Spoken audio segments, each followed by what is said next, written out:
MBC 2시의 취재 현장. 여러분 안녕하십니까? 송영근입니다. 4월 20일 금요일 2시의 취재 현장 시작합니다. 주요 뉴스입니다. 더불어민주당 김경수 의원이 블로거 드루킹에게 인터넷 기사 주소와 함께 홍보를 요청했던 것으로 확인됐습니다. 남북 정상 간 직접 통화가 가능한 핫라인이 오늘 연결됩니다. 미국 국무부가 정전협정의 종식을 보고 싶다며 남북 정상회담 지지 입장을 밝혔습니다. 중국이 추가로 고체 쓰레기 32종에 대해 수입 중단을 통보했습니다. 잠시 뒤 돌아오겠습니다. 첫 소식입니다. 더불어민주당 김경수 의원이 드루킹에게 인터넷 기사 주소를 보내며 홍보해달라고 요청했던 것으로 확인됐습니다. 또 매크로 프로그램을 이용한 추가 댓글 조작 정황도 발견됐습니다. 손영 기자입니다. 경찰은 더불어민주당 김경수 의원이 댓글 여론조작 혐의를 받고 있는 드루킹 김모 씨에게 메신저를 통해 인터넷 기사 주소와 함께 홍보해달라는 메시지를 보냈다고 밝혔습니다. 이에 대해 드루킹은 처리하겠다고 답했습니다. 드루킹은 회원들이 자발적으로 댓글을 추천하도록 하는 선풀운동이었다고 해명했다고 경찰은 설명했습니다. 매크로 프로그램을 이용한 댓글 조작 정황도 추가로 발견됐습니다. 경찰은 드루킹이 김 의원에게 보낸 기사 링크 3천여 건 가운데 매크로 사용이 의심되는 기사 6건을 네이버에 보내 분석을 한 결과 매크로를 통해 공감수를 조작한 것으로 추정된다는 회신을 받았으며 이 과정에 아이디 205개가 사용됐다고 밝혔습니다. 경찰은 또 두 사람은 보안성이 강한 것으로 알려진 미국의 또 다른 메신저를 통해 대선 전인 지난해 1월부터 3월까지 메시지를 여러 차례 주고받은 것으로 확인됐습니다. 다만 현재 대화 내용은 밝힐 수 없다고 설명했습니다. 또 당초 드루킹은 도무 변호사를 오사카 영사로 청탁하기 전에는 일본 대사로 청탁했던 것으로 확인됐습니다. 경찰은 김 의원이 드루킹에게 보낸 다른 인터넷 기사들에 대해서도 매크로 작업이 이루어졌는지 조사하고 있으며 결과에 따라 김 의원에 대한 소환 여부도 검토하고 있습니다. MBC 뉴스 손영입니다. 드루킹 김모 씨와 연루 의혹을 받고 있는 김경수 의원과 관련해 야당은 공세 수위를 높이면서 특검 수용을 압박하고 있습니다. 민주당은 억지 정치 공세라고 맞서고 있는데요. 정치부 박종욱 기자 연결하겠습니다. 박 기자? 네. 먼저 조금 전 보도했습니다마는 김 의원이 드루킹 김모 씨에게 인터넷 기사 주소를 보내고 홍보해달라는 메시지를 보낸 것으로 드러났는데요. 이에 대해 김 의원의 입장이 나왔습니까? 네, 김경수 의원은 오늘 봉하마을을 찾아 고 노무현 대통령 묘역을 참배하는 것으로 경남 도지사 선거 후보로서의 행보를 시작했는데요. 이후 열린 기자간담회에서 경찰 수사에서 드러난 의혹들에 대해 질문이 이어졌는데 김 의원은 수사기관이 수사 내용을 찔끔찔끔 흘리지 말고 조속히 조사해 국민의 의혹을 빨리 털어내야 한다고 밝혔습니다. 제기된 의혹에 대해선 자신도 확인이 필요한 만큼 확인을 거친 뒤 반드시 해명하겠다고 했는데요. 자신이 적극적으로 수사를 받겠다고 한 만큼 이 사건을 더 이상 정쟁으로 삼지 말아줄 것을 촉구했습니다. 또 도민이 냉정하고 현명하게 판단할 것이라며 어떤 과정에서도 추호의 위법이 없었던 것이 밝혀질 것이라고 강조했습니다. 네, 일단 정면 돌파를 선언했으니 의혹에 대해 명확한 해명이 필요해 보이는데요. 야당의 공세는 점점 강해지고 있어요.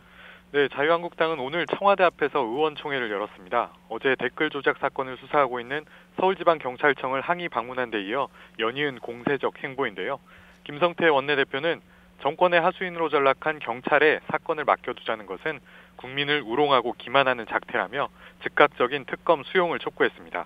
자유한국당은 또 김 의원이 드루킹에게 인터넷 기사 주소를 보낸 것은 여론조작의 지휘 책임자라는 증거라며 이주민 서울청장이 김 의원의 연루 가능성을 축소, 은폐한 만큼 즉각 파면해야 한다고 주장했습니다. 바른미래당 역시 김 의원이 경남도지사 출마를 강행하는 것은 국민을 우롱하는 것이라고 비판했는데요.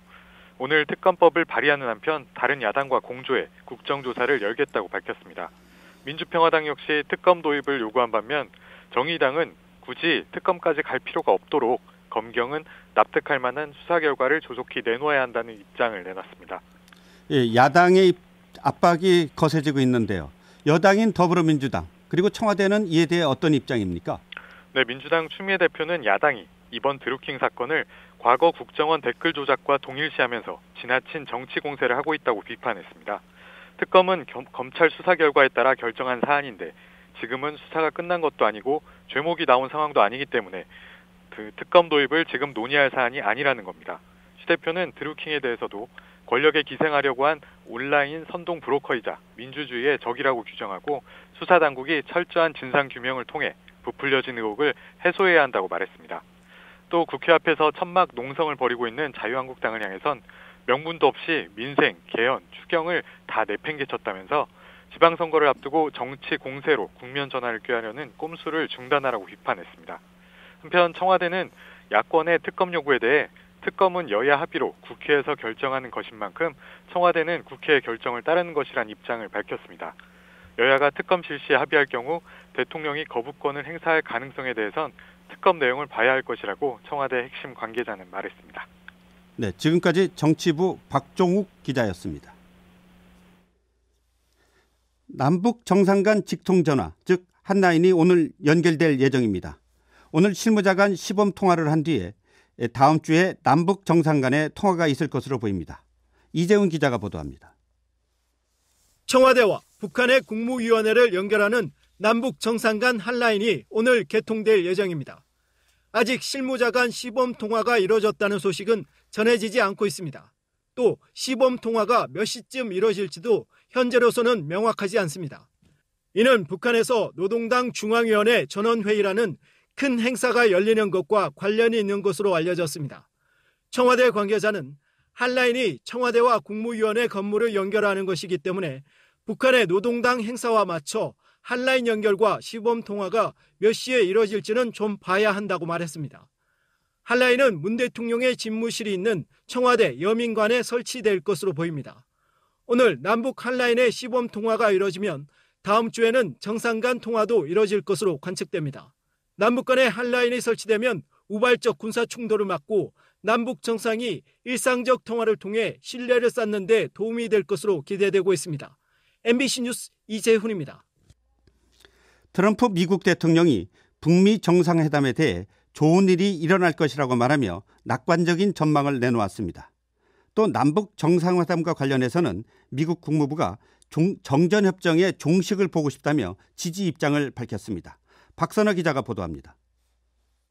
트럼프 대통령은 아베 신조 일본 총리와의 미일 정상회담 이후 자신의 트위터를 통해 북미 정상회담에서 좋은 일들이 일어날 것이라고 밝혔습니다. 아베 총리와 가진 공동 기자회견에서 북미 정상회담이 북한과 세계를 위한 엄청난 일이 될 것이라며 세계적인 성공을 거두도록 가능한 모든 일을 하겠다고 말한 지 하루 만에 다시 낙관적인 전망을 한 겁니다. 남북 정상회담에 대한 기대와 지지도 이어졌습니다. 이번엔 미국 국무부가 비핵화와 종전선언 두 논의의 우선순위를 정할 수 없다며 남북 간 정전협정에 대한 공식적 종식을 지지한다고 밝혔습니다. 이틀 전 트럼프 대통령이 아베 총리와의 정상회담 모두 발언에서 남북 간의 종전 문제 논의를 축복한다고 말한 데 이어 국무부 차원에서 지지 입장을 재확인한 겁니다. 남북 정상회담에 대한 우려를 묻는 기자들의 질문에는 우려는 하고 있지 않다고 일축하고 개선된 남북관계를 지지한다고 거듭 밝혔습니다. 또 문재인 대통령이 남북관계가 비핵화와 별개로 향상될 수 없다고 말한 것을 언급하며 회담의 매우 중요한 부분이라고 강조했습니다. MBC 뉴스 박선아입니다. 송형근 앵커가 진행하는 2시의 취재 현장을 듣고 계신 지금 시각은 2시 9분, 서울지방 현재 기온 24도입니다. 지난 1월부터 일부 쓰레기 수입을 중단한 중국이 추가 수입 중단 계획을 발표했습니다. 제2의 쓰레기 대란이 일어날 수 있다는 우려가 고조되는 가운데 정부는 대응책을 검토하겠다고 밝혔습니다. 김성현 기자입니다. 중국 정부가 발표한 폐기물 추가 수입 중단 품목은 모두 32가지입니다. 우선 원료 용도로 수입을 허용해왔던 폐전자 제품과 폐CD, 폐페트병 등 16가지 품목의 수입이 올해 12월 31일부터 전면 금지되고 내년 말부터는 폐코르크, 텅스텐과 마그네슘 부스러기 등 나머지 16종이 수입 금지 대상으로 규제됩니다. 중국 생태환경부는 환경오염을 막는다는 명목으로 추가 수입 중단 계획을 발표하고 주중 한국대사관에 이 같은 내용을 어제 통보했습니다. 전 세계 폐기물의 약 50%를 수입하는 중국은 이미 지난 1월 고철과 폐지, 폐섬유 등 24종의 폐기물 수입을 중단한 바 있습니다.